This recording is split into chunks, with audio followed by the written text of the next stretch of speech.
大家好，我是小玉。苹果这样吃，比补药还补，既省钱又实用。村里一位88岁的老奶奶，身体特别棒，脸蛋红扑扑的。她常跟我们说，吃什么补药都不如这样吃苹果。赶紧跟着视频一起来看看吧。苹果是我们日常生活中非常常见的一种水果，它的营养价值极高。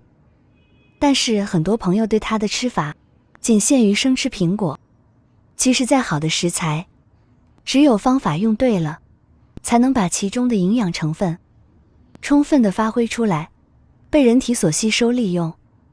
准备好的苹果，我们先把它放到碗里，接着往里面倒入适量的清水，将苹果这样浸泡5分钟，然后准备一个砂锅，往里面倒入足量的清水，一定要一次性把水加足了。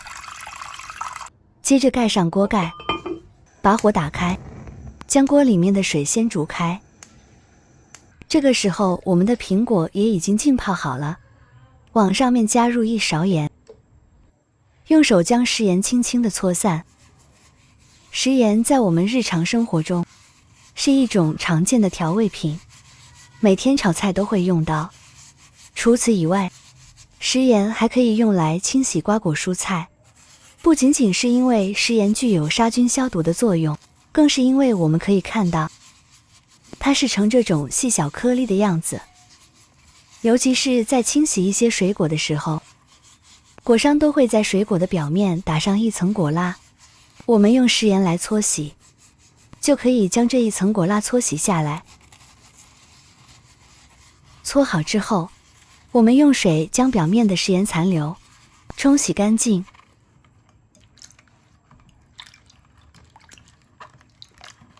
把脏水倒掉，再多换2次清水，将苹果彻底清洗干净。我们经常会听到1日1苹果的说法，由此可见苹果的营养价值非常高。像这样，我们的苹果就彻底清洗干净了。洗干净的苹果，我们先把它放在盘子里面备用。接下来准备1小把红枣，用适量的清水将红枣打湿，加入少许面粉。红枣大家都很熟悉吧？在民间也有1日3枣的说法。那么你知道1日3枣后面那一句话是什么吗？我们可以看到，像这种的干红枣，它的表面有许多的纹路和褶皱，而这些褶皱就很容易藏污纳垢。如果只是简单的用水冲一冲，或者是不清洗的话，红枣是非常脏的。所以说红枣不能直接用清水洗，一定要用水把红枣打湿了，加一点面粉或者是淀粉来抓洗，利用面粉的吸附性，就可以将红枣表面的脏东西吸附下来。看一下水粒非常脏，再换清水淘洗干净。我这里淘洗了3次，直到碗里面的水变得清澈见底，没有一点杂质。像这样红枣就彻底清洗干净了。洗干净等红枣，我们把它放到菜板上，找一个家里面用的水果叉子，我们利用叉子的顶部，在红枣上面戳上一些大小均匀的小孔，这样有利于红枣里面的营养成分更好的被释放出来。每一个地方都要戳到。红枣里面含有丰富的铁元素，对于女性朋友十分友好，并且价格也非常的便宜。所以说没事的时候，我们可以多买一些红枣放在家里面，不仅可以用来泡茶，还可以用来煲粥、做点心，都是极好的。很多朋友在用红枣之前，都喜欢先将红枣浸泡一会。其实红枣不管是用来煮还是用来泡水，都极易泡软。但是如果把它放到水里面浸泡的话，特别容易导致其中的营养成分流失。这样的红枣吃起来寡淡无味，也没有什么营养价值可言了。把它和苹果放在一起，接着我们准备150克的小米，再准备50克的大米。小黄米和大米的总量是200克。然后我们把米倒进漏勺里。这个时候锅里面的水也煮开了，我们盛出1大杯开水出来。我们用刚烧开的开水，把我们的小黄米和大米烫一烫。很多朋友在淘洗大米的时候，都习惯来回的多淘洗几次。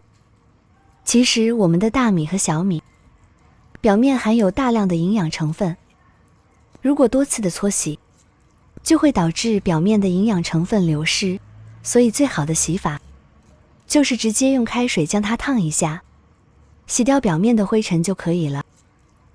并且以这种方式烫过的小米，在煮的过程中也不容易粘锅，更容易出油，而且也不容易溢锅呢。淘洗干净后，现在我们将小米倒进砂锅里面。倒进来之后，我们立马用勺子不停地搅拌搅拌。很多朋友在熬小米的时候，容易出现溢锅或者是粘锅的情况，甚至是煮出来的小米粥不粘稠、不顺滑、不出油、不容易开花，就是因为少了这一步。我们要趁着锅里面现在开起来，给它来回搅拌2分钟左右。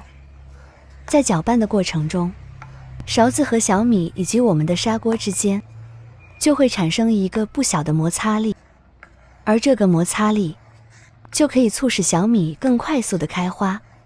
搅拌2分钟后，我们把火关到最小，继续搅拌1分钟。这个时候盖上锅盖，煮上10分钟的时间，这个过程用小火来煮。现在将刚才清洗好的苹果进行改刀，很多朋友可能不太理解，为什么要把苹果放到最后才切？因为苹果在空气中会进行氧化，氧化之后颜色就会变得又黄又黑，非常难看，所以我们一定要把苹果放到最后。果核去除后就不要了。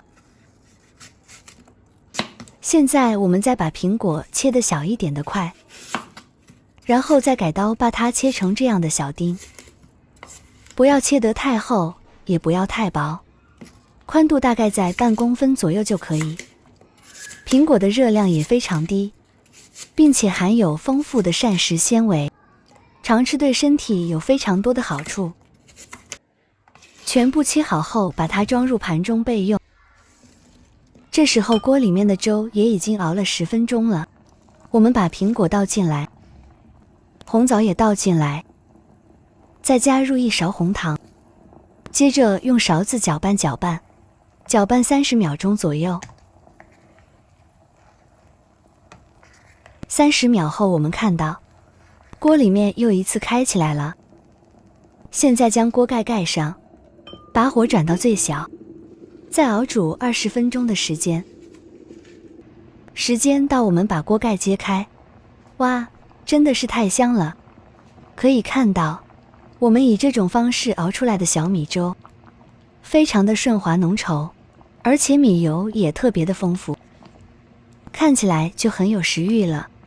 里面的红枣和苹果也已经被煮得非常软烂了，苹果里面的纤维素和果胶都得到了软化，更容易被人体吸收利用。现在就可以趁热将它盛出来了。喜欢吃枸杞的朋友，还可以撒一把枸杞进来，会更营养哦。好了，我们今天的分享就先到这里了。如果您觉得对您有帮助的话，别忘了点赞、转发和分享哦，希望可以帮助到更多的朋友。感谢您的关注和支持，我们下期再见，拜拜。